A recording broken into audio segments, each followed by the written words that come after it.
লাইলাতুল বারাত যেটাকে বলা হয়, এই ফজিলতপূর্ণ রাতে বেশি বেশি দোয়া, ইবাদত, কান্নাকাটি করা, আল্লাহর কাছে বন্দিগি করা এবং পরদিন রোজা রাখা, এটা একটা আমল। এটা আমল মূলত। শবে বরাত কোনো উৎসব না, শবে বরাত কোনো অনুষ্ঠান না, শবে বরাত একটা আমলের রাত। আমলের রাত। আমরা এটারে উৎসব বানাই ফেলি। ফ্যাঁস হইল আমরা বুঝছি শবে বরাত মানে 12 ডেক খিচুড়ি। হ্যাঁ, শবে বরাত মানে 60টা করে জিলাপি। শবে বরাত মানে হইলো 60টা করে জিলাপি। বুঝছেন নি কথা? ঠেলাঠেলি করে জিলাপি লইছে শবে বরাত। কি লই আইছো? শবে বরাত লই আইছি। এই যে হাতে শবে বরাত, শবে বরাত নিছে। এটা নেই শবে বরাত। এ তো ইবাদতের রাত। ইবাদতের রাত। দোয়া, কান্নাকাটি করবে, নিজে নামাজ পড়বে, তাওবা করবে, ইস্তেগফার করবে।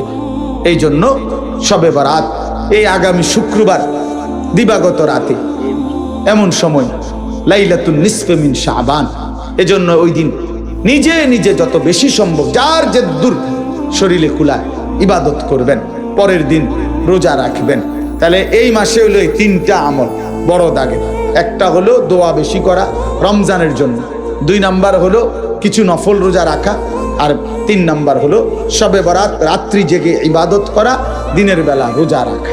বিশেষ করে একটা সুযোগ হইল যে বেশি রোজা রাখা, এই সুন্নত নবীজি রমজানের প্রত্যেক আরবি মাসের 13, 14, 15 এই 3 দিন নবীজি রোজা রাখতেন।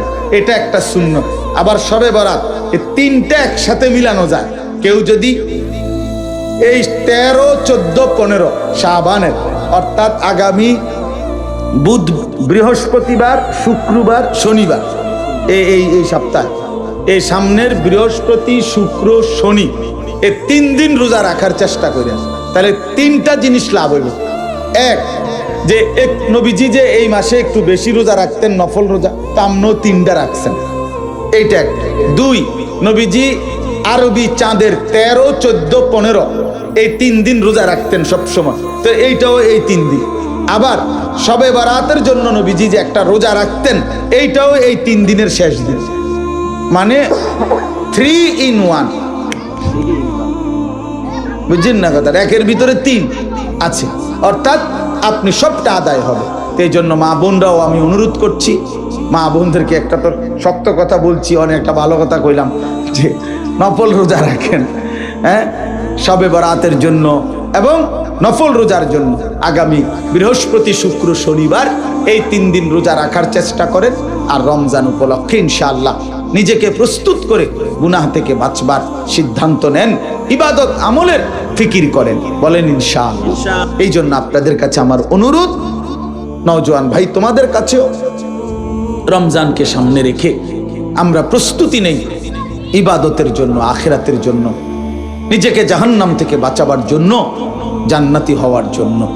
কয়েকটা মোটা মোটা দাগের কাজ হলো। এখন 1 নাম্বার হলো শাবান মাস। এখন এই মাসে বেশি বেশি দোয়া করা যে আল্লাহ রমজান পর্যন্ত হায়াত ভিক্ষা দান করেন, রমজান পর্যন্ত হায়াত দেন, যেন রমজান পেতে পারি। এটা একটা গুরুত্বপূর্ণ আমল।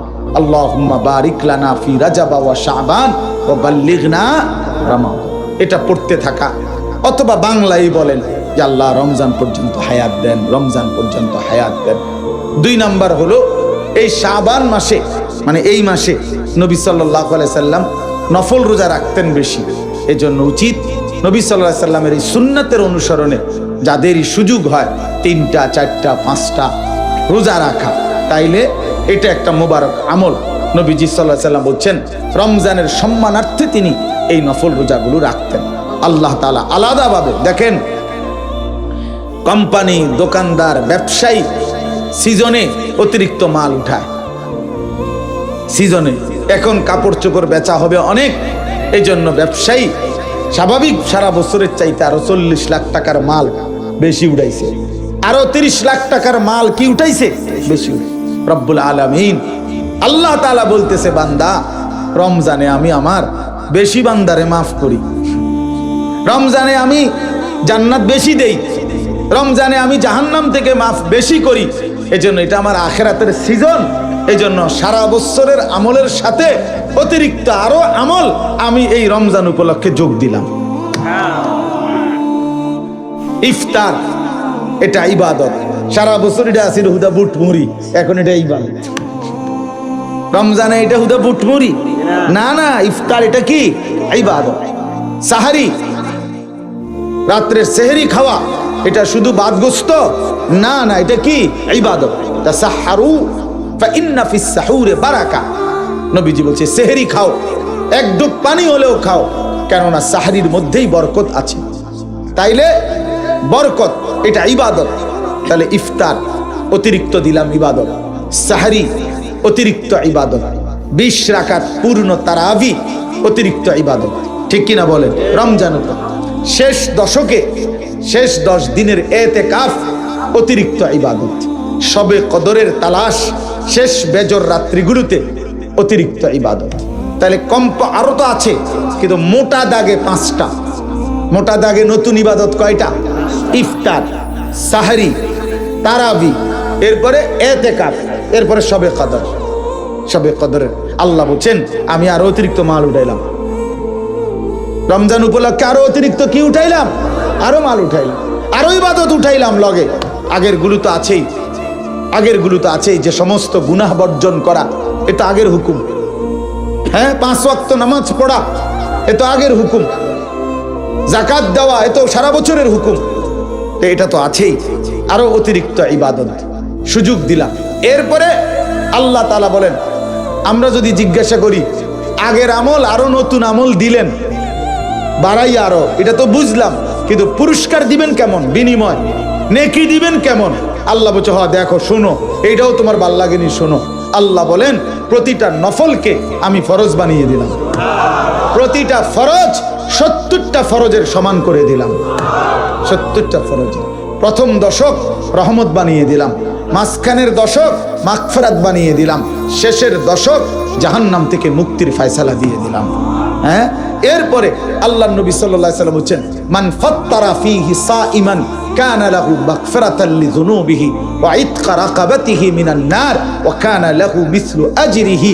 নবীজি বলেন কেউ যদি একজন রোজাদারকে সামান্য একটু ইফতারও করায়, তাহলে তাকে 3টা পুরস্কার: 1, তার গুনাহ মাফ করে দেওয়া হবে; 2, জাহান্নাম থেকে মুক্তি দেওয়া হবে; 3, রোজাদারের সমপরিমাণ নেকি দেওয়া হবে। সমপরিমাণ নেকি দেওয়া হবে। তাহলে বলেন আল্লাহ তাআলা অতিরিক্ত ইবাদতও দিছেন আমাদেরকে, রমজান ইবাদত দিয়ে সাজিয়েছেন, আবার নেকিও দিছেন অগণিত অগণিত অগণিত অগণিত। তাহলে এত কিছু দিয়ে আল্লাহ তাআলার উদ্দেশ্য কি? লাআল্লাকুম তাত্তাকুন, আমাদেরকে মুত্তাকি বানানো, আমাদেরকে জান্নাতি বানানো। আল্লাহ বলে আমি চাচ্ছি বান্দা যে কোনো মূল্যে, কত অফার দিলাম, কত সুযোগ দিলাম, বান্দা তোমারে আমি জান্নাত দিতে চাই, জান্নাত দিতে চাই, জান্নাত দিতে চাই, জান্নাত দিতে চাই। এই জন্য আমি আল্লাহ তাআলা নেকির পরিমাণ বাড়ায় দিলাম।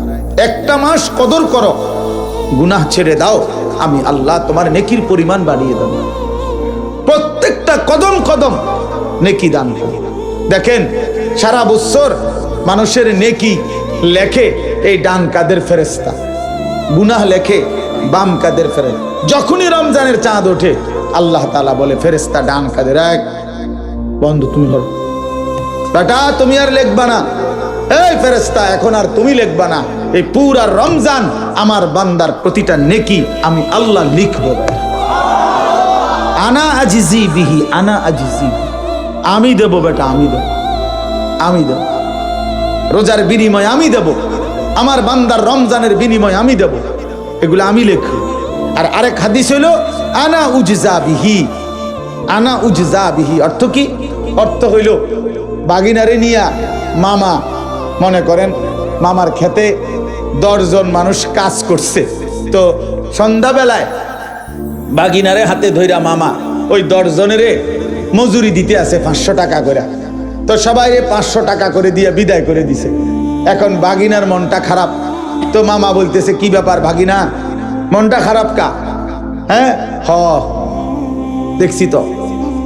কি দেখছেন? কি দেখছ ভাগিনা? কেমনে তো আমার একে রামজা দিয়া ধরেন, মহব্বত করেন, আদর করেন, খুব বলে ভালোবাসেন, টেহারি তো সব হেগরেই দিলেন, আমারে তো 5টা টাকাও দিলেন না। এই তখন মামা জড়ায় ধরে বলে আহা ভাগিনা, তুমি বুঝলা না, ওরা তো 500 500 করে নিয়ে গেছে গা, আমি পুরা মামাটাই তো তোমার, আমি পুরাটাই তো কি তোমার। আল্লাহ তাআলা বলে রোজাদার সারা বছর তো আমি হিসাব করে করে নেকি দিছি, রমজান মাসে না আমি নিজেই তোমার, আনা উজজা বিহি, আমি আল্লাহ তোমার হয়ে গেলাম। যা যে তু মেরা তো সব মেরা, ফলক মেরা জমিন, যখন আল্লাহ আমার তো সবই আমার, আসমানও আমার জমিনও আমার। তো আল্লাহ তাআলা এইভাবে বিনিময় দেয়, এইভাবে বিনিময় দেয়। কথা কয় বেটা, কথা কয়, এটা প্লাস্টিক কথা কার বেটা, না এসে কথা বলো, তুমি দূরে না গিয়ে কথা কইবে। তাইলে এই জন্য বলেন এটা বুঝা উচিত। বা বসো না বাপ, তোমরা বসো, বউ এনে বউ, শেষ আমার কথা শেষ। তো এই জন্য বললাম আমরা মাহে রমজান সামনে, আপনাদের কাছে আমার বিনীত অনুরোধ, প্রিয় নওজওয়ান তোমাদের কাছে অনুরোধ, একটা ছেলে, আমি জানি বাবা সবাই সমান তালে বোঝে না, সবাই সমান তালে পাত্তা দেয় না, সবাই সমান তালে পাত্তা দিবেও না। নবী সাল্লাল্লাহু আলাইহি ওয়াসাল্লামের ইন্তেকাল পর্যন্ত 23 বছরে নবী সাল্লাল্লাহু আলাইহি সাল্লাম বলার পরেও সবাই সমান তালে ইমানদার হয়ে গেছে? তো এটা কোনো অসুবিধা নেই, সবাই শুনবে, এটা আমরাও জানি শুনবে না, কিন্তু কেউ না কেউ শুনে, কারো না কারো দিলে লাগে। অব্যাহত বলতে গেলে এক পাথরের উপরও লাগাতার ধারাবাহিক বৃষ্টির পানি পড়লে একদিন ঠিকই দেখা যায় ওই পাথরের মধ্যে একটু ছিদ্র হয়ে গেছে, ডাইবা গেছে পাথরটা। এই জন্য আল্লাহর কথা ধারাবাহিক, কারো না কারো দিলে লাগে, বিফলে যায় না, বিফলে যায় না। আমাদের আসলে আখিরাত মেইন বিষয়, আমাদের প্রস্তুতি হলো আখিরাত, আমাদের প্রস্তুতি হলো কবর, হাসর, মিজান, ফুলসিরাত। বাস্তব কথা বাপ, হৃদয় দিয়ে এটা অনুভব করেন, আমাদের প্রস্তুতি হওয়ার কথা আখিরাতের। আর সেই প্রস্তুতির জন্য, আখিরাতের জন্য, পরকালের জন্য, মৃত্যু পরবর্তী জিন্দেগির জন্য সর্বশ্রেষ্ঠ সিজন, মৌসুম মাহে রমজান, মাহে রমজান। এই জন্য সেই মাহে রমজান আর মাত্র সর্বোচ্চ 21 থেকে 22 দিন, 7 দিন চলে গেছে আজকে। তাহলে 28-এ এই মাস হইলে 21 দিন, আর 1 মার্চ অথবা 2 মার্চ রমজান। তাহলে আর মাত্র 21 থেকে 22 দিনের ব্যবধানে মাহে রমজানের চাঁদ উঠবে ইনশাআল্লাহ। এই মুহূর্তে আমাদের সর্বোচ্চ উচিত দিল থেকে মানসিকভাবে প্রস্তুতি নেওয়া যে আমি আমার জীবনের ঘাটতি, আমি রমজানে কাইদা কাইটা, আল্লাহ যদি আমার হায়াত দেয়, আমি রমজানে কাইদা কাইটা দোয়া করে, ইস্তেগফার করে, তওবা করে আমি গুনাহ মাফ করাইয়া নেব। আর আমার আখিরাতের জন্য জান্নাতের ব্যবস্থা করা, পরকালের পুঁজি সংগ্রহ করার সর্বোচ্চ চেষ্টা করব। এটা একটা সিদ্ধান্ত, একটা শপথ নেওয়া উচিত।